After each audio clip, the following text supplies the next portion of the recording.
தங்கத்துக்கு பேச வேணும்ல, சும்மா போயிட்டு நம்ம படிக்கலான்னு போயிட்டா தங்கத்துக்கு எங்கே போகுது? ஸோ தங்கறதுக்கு ஒரு 2 ஆப்ஷன் என்கிட்ட இப்போதைக்கு இருக்குது. என்னென்னா ஒன்று டோம். ஸோ நீங்கள் வந்துட்டு படிக்க மட்டும் போகிறீங்க அப்படின்னா உங்களுக்கு டோம் வந்துட்டு ஒரு பெஸ்ட் ஆப்ஷன் அப்படின்னு சொல்லலாம். ஏன் அப்படின்னா ஃபுல் செக்யூரிட்டியும் இருக்கும், அதுவும் இல்லாமல் உங்களுக்கு துணைக்கு கூட வந்துட்டு ஃப்ரெண்ட்ஸ் எல்லாம் கிடைப்பாங்க. அப்புறம் பார்த்தீங்க அப்படின்னா ஃபீஸ் கொஞ்சம் கம்மியாக இருக்கும். உங்களுக்கு வந்துட்டு ஸ்டே பண்ணுறதுக்கு காஸ்ட் கொஞ்சம் கம்மியாக இருக்கும் டேர்மில் இருக்கிறீங்க அப்படின்னா. ஏன்னா நம்ம இந்த ஹாஸ்டல்லாம் ஸ்டே பண்ணுவோம்ல, ஒரு 5-6 பெட் ஒட்டுக்கா போட்டு ஒரே ரூம் இருக்கும்ல, ஸோ அந்த மாதிரி இருக்கும் டேர்ம்லாம். ஸோ உங்களுக்கு அப்படியே நீங்கள் ஸ்டே பண்ணுறப்போ அதாவது அது வந்துட்டு யூனிவர்சிட்டியிலே இருக்குமாமா. ஸோ நல்லா இருக்குல்ல. ஸோ அதாவது நம்ம காலேஜ் படிக்கிறோம்னா அங்கேயே ஹாஸ்டல் இருக்கலாம் அந்த மாதிரி நினைக்கிறேன். போய் பார்த்தது கிடையாது, பட் போய் பார்ப்பேன். பட் டேர்மில் தங்க மாட்டேன்.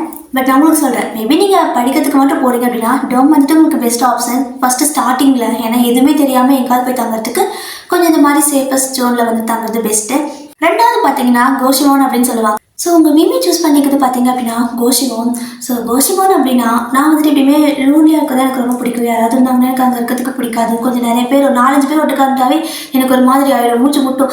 ஐயோ எத்தனை பேர் எப்படிலாம் இங்கே இருக்குது அப்படிங்கிற மாதிரி இருக்கும். எனக்கு வந்துட்டு ஆட்கள் மனுஷங்களை கண்டு ஆகவே ஆகாது. ஸோ பீப்புள் அலர்ஜி எனக்கு. அதனால எனக்கு வந்துட்டு டோம் வந்துட்டு செட் ஆகாது. நான் வந்துட்டு கோஷிமோன் வந்து ப்ரிஃபர் பண்ணலாம். ஏன் அப்படின்னா நான் வந்துட்டு ஒரு யூடியூபராக இருக்கணும்னு ஆசைப்பட்றேன். ஸோ நான் விளாக்லாம் எடுக்கணும்னு ஆசைப்பட்றேன். ஸோ அந்த மாதிரி பட்சத்தில் டோமை விட கோஷிமோன் பெஸ்ட்டு. ஸோ நீங்கள் இந்த மாதிரி வீடியோஸ்லாம் போடுறீங்க, விளாக்லாம் போடுறீங்க அப்படின்னா நீங்களும் வந்துட்டு கோஷிமோன் சூஸ் பண்ணிக்கலாம். ஓகேவா? ஸோ அதுக்காக தான். அண்ட் கோஷிமோனில் பார்த்தீங்க அப்படின்னா டோம் மாதிரி நிறைய பேர் இருக்க மாட்டாங்க. உங்களுக்கு செப்பரேட்டாக ஒரு ரூம் இருக்கும். அண்ட் கிச்சன் ஏரியா, அதுக்கப்புறமா சில இடத்துல வந்துட்டு பாத்ரூம் வந்துட்டு தனியாக இருக்கும், பட் கொஞ்சம் பே அதிகமாக இருக்கும். இல்லை அப்படின்னா பாத்ரூமும் ஷேர் பண்ணிக்கிற மாதிரி கோஷிமோனாக இருந்துச்சு அப்படின்னா கொஞ்சம் காஸ்ட் கம்மியாக இருக்கும். ஓகேவா? ஸோ அதாவது கோஷிமோனில் செப்பரேட்டாக ஒவ்வொருத்தருக்கும் தனியாக ரூம் கொடுப்பாங்க. ஆனால் வந்துட்டு கிச்சன் ஏரியா, அதுக்கப்புறமா சில இடத்துல பாத்ரூம் கூட வந்துட்டு ஷேரிங் மாதிரி இருக்கும். அண்ட் ஃப்ரிட்ஜு, அதுக்கப்புறம் வாஷிங் மிஷின், இந்த மாதிரி சமைக்கிறதுக்கு சில இடத்துல திங்ஸும் கொடுத்துருவாங்க. இல்லை நம்ம வாங்கிக்கலாம். ஓகேவா? ஸோ குக் பண்ணிக்கிறது நாமளே பண்ணிக்கலாம். இந்த மாதிரி வந்துட்டு ஓகே எனக்கு வந்துட்டு பட்ஜெட் ஃப்ரெண்ட்லியாகவும் இருக்கணும், நானே பார்த்துப்பேன், எனக்கு தனியாக ரூம் வேணும்னா நீங்கள் கோஷிமோன் சூஸ் பண்ணுறது பெஸ்ட்டு. ஸோ உங்கள் மிமி கோஷிமோன் தான் சூஸ் பண்ணுவாள். ஏன்னா எனக்கு தனியாக தான் பிடிக்கும். ஓகே? ஸோ நீங்கள் எப்படி? அண்ட் டோமில் ஸ்டே பண்ணால் எவ்வளோ, கோஷிமோனில் ஸ்டே பண்ணால் எவ்வளோன்னு பார்க்கலாம். டோமில் ஸ்டே பண்ணுற மாதிரி இருந்தால் 4 மாதத்துக்கு 64,000 ரூபாய் நீங்கள் பே பண்ணணுமாமா.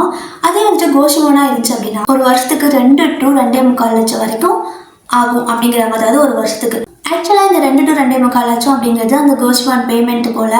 ஸோ அடுத்து வந்துட்டு நமக்கு சாப்பாடு வேணும்ல. ஸோ இது வந்துட்டு ஸ்டே பண்ணுறதுக்கு ஓகே இவ்வளோ அமௌண்ட்டு. அண்ட் சாப்பாடு இந்த மாதிரி விஷயம்லாம் இருக்குல்ல. ஸோ அதுக்கெல்லாம் வந்துட்டு எவ்வளோ ஆகும் அப்படின்னா நீங்கள் கொரியாவில் ஜெஜுலியாக இருந்தாலுமே கூட ஒரு வருஷத்துக்கு 2 லட்சம் வரைக்கும் வேணும் உங்களுக்கு சாப்பாட்டுக்கு. 2 லட்சம் ஒரு வருஷத்துக்கு. ஓகே, கொஞ்சம் கஷ்டம்தான். ஸோ இப்போ நான் சொன்ன வரைக்கும் என்னால் வந்துட்டு ஓகே என்னால் மேனேஜ் பண்ணிக்க முடியும் அப்படிங்கிற ஒரு தைரியம் இருக்குது. ஏன்னா வந்துட்டு அன்றாட செலவில் அப்பப்போ கொஞ்சம் பார்த்துக்கலாம். எனக்கு எங்கே தெரியுமா ஆக வைக்கிறாங்க, விசா வந்துட்டு ப்ராசஸ் ஆகிற டைமில் லாங்குவேஜ் கோர்ஸ் படிக்கிறதுக்கு நம்ம போகிறோம் அப்படின்னா 7 to 8 லட்சம் அக்கௌண்ட்டில் பணம் இருக்கணுமா, பேங்க் பேலன்ஸே. ஸோ இந்த பேங்க் பேலன்ஸ் தான் எனக்கு இடிக்குது. திடீர்னு புத்தகம் வச்ச காலம் மாதிரி 8 லட்சத்துக்கு நான் எங்கே போவேன்? ஸோ அதுக்காக தான் கொஞ்சம் எனக்கு இந்த ஒரு வருஷம் கேப்பு. இந்த பணத்தை நான் சேர்த்துணும். எப்படி சேர்த்துவேன்னு தெரியல. சத்தியமாக சொல்கிறேன், இப்போ உங்கள் மிமி கையில் 10 பைசா கிடையாது. ஆனால் நான் 10 லட்சத்துக்கு பிளான் பண்ணிகிட்ருக்கேன், அதுவும் 1 வருஷம் 1.5 வருஷத்துக்குள்ளே. அப்படின்னா என்னோடய கான்ஃபிடென்ஸ் லெவல் எங்கே இருக்குதுன்னு நீங்கள் யோசிச்சு பாருங்கள். அதில் பீக்கள் இருக்குது. ஸோ உங்கள் மேபி கண்டிப்பாக அடுத்த வருஷம் இல்லைனா 1.5 வருஷம் கழிச்சு கொரியாவில் வந்துட்டு இதே மாதிரி பிளாக் போடுவேன் நம்புகிறேன். ஸோ 10 லட்சம் பட்ஜெட்டை 10 பைசா கையில் இல்லாமல் போடுறதுக்கு ஒரு தைரியம் வேணும்ல. ஸோ என்கிட்ட அது இருக்குது. ஏன்னா எனக்கு வந்துட்டு என் மேலே நம்பிக்கை இருக்குது, என்னால் வந்துட்டு க்ரோ பண்ணிக்க முடியும். ஸோ சம்பாதிச்சிக்க முடியும். நம்ம வந்துட்டு அடுத்த லெவலுக்கு போகலாம். நம்மளோட கோல், நம்மளோட ட்ரீமை வந்துட்டு அச்சீவ் பண்ணிக்க முடியும். யாரும் நமக்கு தேவையில்லை, நம்மளே நம்மளை பார்த்துக்க முடியும் அப்படிங்கிற ஒரு தைரியம் இத்தினோண்டு இருந்துச்சு. பட் இப்போ இவ்வளோ பெருசாக வந்துருச்சு. ஸோ கண்டிப்பாக என்னால் போக முடியும். நான் வந்துட்டு என்னோடய கோலை அடைஞ்சே தீருவேன். அதே மாதிரி தான். ஸோ உங்களுக்கு ஏதாவது கோல் இருக்குது அப்படின்னா கண்டிப்பாக அதுக்காக எஃபர்ட் போடுங்க. இன்றைக்கி உடனே முடியாது, ஏன்னா எதுவுமே வந்துட்டு விதை போட்டது செடி முளைக்காதுன்னு சொல்லுவாங்க. அது மாதிரி தான். ஸோ கொஞ்சம் நாள் கழிச்சு நமக்கு கிடைக்கும். பட் அதுக்கான எஃபர்ட் போட்டுகிட்டே இருக்கணும். ஓகேவா? நான் ஏன் அப்படிலாம் சொல்லிட்டு இருக்கேன்னா தெரியல, சொல்லணும்னு சொன்னேன். சரி, ஓகே. ஸோ இப்போ டோட்டலாக நீங்கள் கொரியாவுக்கு படிக்க போகணும் அப்படின்னா நான் வந்துட்டு ஜேஜு அந்த இதை பேஸ் பண்ணி தான் எடுத்து வச்சுருக்கேன். ஸோ நான் வந்துட்டு டோமில் தங்குற மாதிரி இருந்துச்சுன்னா 6 to 7 லட்சம் என்னோட அக்கௌண்ட்டில் இருந்தே ஆகணும். ஸோ அக்கௌண்ட்டில் இருக்கணும். அப்போ தான் என்னால் ஃபீஸ் பே பண்ண முடியும். நான் அதாவது ஒரு வருஷம் அங்கே சாப்பாடு செலவு எல்லாத்தையும் என்னால் மேனேஜ் பண்ணிக்க முடியும். ஓகேவா? இல்லை நான் வந்துட்டு கோஷிமோனில் ஸ்டே பண்ணுறேன் அப்படின்னா எனக்கு வந்துட்டு 7 to 8 லேக் வரைக்கும் கண்டிப்பாக ஒரு வருஷத்துக்கு வேணும்.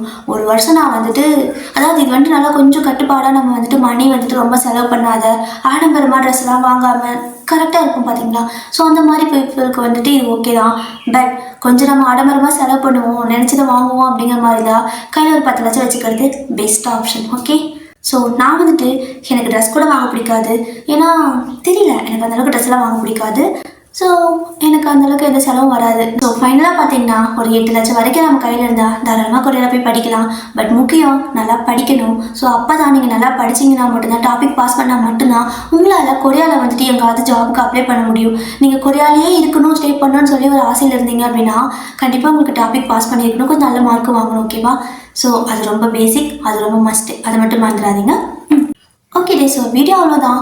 நான் வந்துட்டு இப்போ சொன்ன எல்லா டீட்டெயில்ஸும் ஜஸ்ட் நான் எனக்காக வந்துட்டு சர்ச் பண்ணி கலெக்ட் பண்ணி கிட்டத்தட்ட ஒரு வாரமே உட்காந்து அதாவது ஒரே டீட்டெயிலில் ஒரு இடத்துல கண்டுபிடிக்கிறத விட பல இடத்துல கேட்டு தெரிஞ்சுக்குவோம். ஸோ அந்த மாதிரி நெட்டில் ChatGPT அது இதுன்னு சொல்லிட்டு எங்கெங்கேயோ தேடி கண்டுபிடிச்சி வச்சுருக்குந்த விஷயம். ஸோ இதெல்லாம் எனக்காக நான் எடுத்து வச்சுருந்தேன்.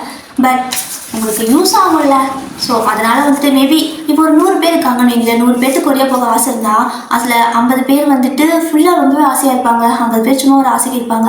அந்த மிச்சம் 50 பேர் இருக்காங்க பார்த்தீங்களா, ஃபுல்லாக எனக்கு கொரியா போக ஆசை இருக்குன்னு. ஸோ அந்த 50 பேர்லையுமே 25 பீப்புள் வந்துட்டு சான்ஸ் கிடைச்சா போகலாம், எதுக்கு தேவையில்லாத செலவுன்னு நினைப்பாங்க. பட் மிச்சம் 25 பேர் வந்துட்டு கண்டிப்பாக நான் போயே ஆகணும், எவ்வளோ செலவானாலும் பரவாயில்ல அப்படின்னு நினைப்பாங்க. ஆனால் அந்த 25 பேர்லேயுமே வந்துட்டு வெறும் 5 பீப்புள் மட்டும்தான் நான் வந்துட்டு கண்டிப்பாக கொரியா போயே தீருவேன், நான் படித்தே தீருவேன், என்னோடய கோல், என்னோடய ட்ரீம் அப்படிங்கிற மாதிரி அவங்க எப்படி சொல்கிறது, அதில் கொஞ்சம் தீவிரமாக இருப்பாங்க. ஸோ நான் அதை சொல்கிற அந்த டீட்டெயில் அந்த 100 பேத்துக்கு போகலன்னா கூட பரவாயில்ல, அந்த 5 பேத்துக்கு போகும்ல. ஸோ அதுக்காக தான் இப்படி உட்காந்து நான் பேசிகிட்டு இருக்கேன். ஏன்னா எனக்கு வந்துட்டு நான் தேடினேன், எனக்கு வந்துட்டு கொரியா பற்றி டீட்டெயில்ஸ் வேணும் யூடியூப்பில் தேடினேன். எனக்கு தெரிஞ்சு நான் தேடுற டீட்டெயில் எனக்கு கிடைக்கல, அதனால இந்த வீடியோ போடுறேன். இல்லைனா நான் என்ன விளாக் போட்டு போயிடுவேன் தான். பட் நான் தேடின டீட்டெயில் எனக்கு கிடைக்கல, மேபி என்ன மாதிரி யாராவது தேடிட்டு இருக்கலாம்ல. ஸோ அதுக்காக போடுறேன். ஓகேவா? முடிஞ்சால் யூட்டிலைஸ் பண்ணிக்கோங்க. நான் ஏதாவது தப்பாக சொல்லியிருந்தாலும் நான் கரெக்ட் பண்ண டீட்டெயில்ஸ் ஏதாவது மிஸ்டேக் இருக்குது, இல்லை மேபி இது இப்படி இருக்குது அப்படின்னு சொல்லி ஏதாவது நீங்கள் சொன்னீங்கன்னா கூட சொல்லுங்கள், நான் கரெக்ட் பண்ணிப்பேன். ஏன்னா எனக்கு அது எல்லாமே இன்ஃபர்மேஷன் எனக்கு தேவைப்படுது. நான் சொல்கிறது ஏதாவது இன்னும் இன்ஃபர்மேஷன் விட்டு போயிருந்தால் நீங்கள் எனக்கு சொல்லுங்கள். அது முக்கியமாக ஸ்காலர்ஷிப் பற்றி சொல்லணும்னு நினச்சேன். ஏன்னா எனக்கு அதை பற்றி தெரியல. ஸ்காலர்ஷிப் ஆப்ஷனும் இருக்காமா. ஸோ உங்களுக்கு வேணா சொல்லுங்கடியா, நான் அதை பற்றி டீட்டெயில்ஸ் எல்லாம் கலெக்ட் பண்ணுறேன். ஏன்னா எனக்கும் அது தேவைப்படும். ஸோ அதை பற்றி டீட்டெயில்ஸ் கலெக்ட் பண்ணுறப்போ நெக்ஸ்ட் வீக்கில் இன்னொரு விளாக் கொரியா பற்றி, அதாவது கொரியா விளாக்னு சொல்லிட்டு வாரத்தில் ஒன்று போடுவேன்ல. ஸோ கொரியா பற்றி டீட்டெயில்ஸ் ஏதாவது அந்த மாதிரி விளாகில் வந்து நான் உங்களுக்கு இதை போடுறேன். ஓகேவா? ஸ்காலர்ஷிப் பற்றி. ஸ்காலர்ஷிப் கிடைச்சா கொஞ்சம் நல்லா தான் இருக்கும். படிக்கிறதுக்கு இல்லை, அதுன்னு ஒன்றை வச்சு கட்டிக்கலாம். அந்த பேங்க் பேலன்ஸ் இருக்குது பார்த்தீங்களா, 10 லட்சம். ஸோ அதுக்கு யாராவது ஸ்காலர்ஷிப் தருவாங்களா? பைத்தியமா நான். சரி ஓகே, ரூல்ஸ் மாதிரி பேசுகிறேன். கேட்டால் பேசுகிறாங்க. கொரியா நான் கண்டிப்பாக போவேன். அண்ட் இது வந்துட்டு ஜஸ்ட் நான் சொல்லலை, இது என்னோட ட்ரீம். எக்காந்து கொண்டு இதை நான் விட மாட்டேன். மேபி அங்கே வந்துட்டு நிறையா கஷ்டங்கள் இருக்கலாம், எனக்கு தெரியும். எல்லா இடத்துலையும் வந்துட்டு நல்ல பீப்புள்ஸ் இருப்பாங்க, பேட் பீப்புள்ஸ் இருப்பாங்க. ஸோ என்னோட கேரக்டருக்கு நான் எங்கே இருந்தாலும் குறைச்சிப்பேன். ஏன் அப்படின்னா நான் வீண் வகுப்புக்கு போக மாட்டேன், எதையும் வந்துட்டு ரொம்ப இன்வால்வ் ஆக மாட்டேன், தனியாகவே இருந்துப்பேன், வம்பிழுக்க மாட்டேன் அவ்வளோ சீக்கிரம் யார்கிட்டையும். ஸோ என்னோட கேரக்டருக்கு எல்லா பிளேஸும் செட் ஆகும். முக்கியமாக என்னோட ஓன் ஃபேமிலி அண்ட் ரிலேட்டிவை விட கொடூரமான பீப்புள் எங்கேயும் இல்லை இந்த உலகத்தில். So I can survive everywhere in the world except my home and my ur. Okay, bye.